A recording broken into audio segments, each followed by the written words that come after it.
For this problem here, I am only going to give a hint. That's probably not going to make too many people happy, but I'm going to just do that anyway. So we have an object is moving with velocity, v of t equals t squared plus 1t minus 12. We want to find the displacement and total distance traveled. That means we want to go from v of t to distance, and total displacement is position, or s of t.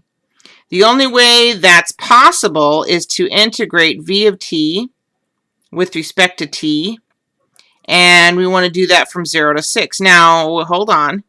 This number, though, if we think about what's happening graphically, this number is going to give us displacement or distance traveled, but not both. If I graph v of t over my interval from 0 to 6, let's look at that.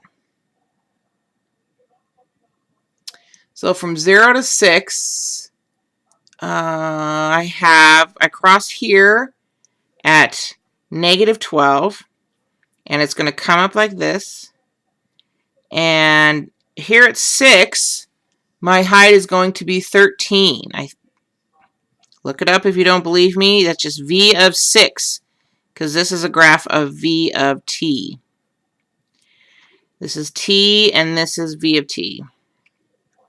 So there's my graph. Now, if you think about it, if I did this integral, that measures the area between the curve and the horizontal axis. So that means it's measuring this area here as negative and this area here as positive.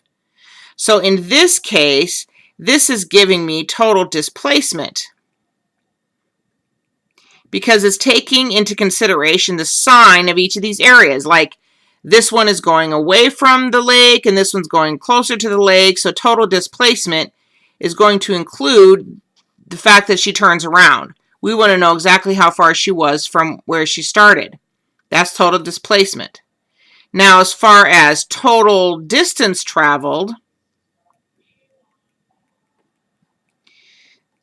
that's just actually, if I called this area 1 and this area 2, and I didn't think about where it was, if I calculate the area 1 plus the area 2, I actually get total distance. Now, you have to think about area 1. Area 1 is actually negative if I integrated, say, from 0 to wherever this is, which I believe it's 4. Don't quote me on that, but I'm pretty sure it's 4. Let me look.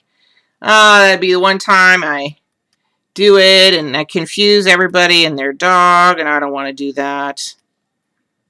So if I graph this from 0 to 6, and I go from 0 to 13, I'm sorry, it should be minus 12 to 13.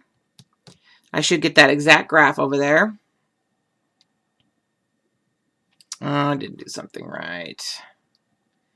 0 to 6. Why is it looking so funny?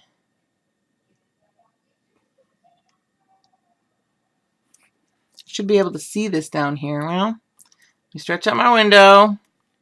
Minus 15. There we go. And you can see that's at minus 12, and then it comes up to 13 up here. That's 6. Come on, agree with me. 0 and 6.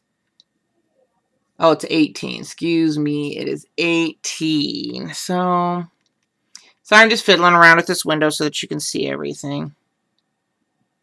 All right, all the way up to 18. So let me adjust this. But look, you can see that change right there is at 4. At least I remembered one thing right. So this is 4, and this is 18 right here. Everything else is okay. So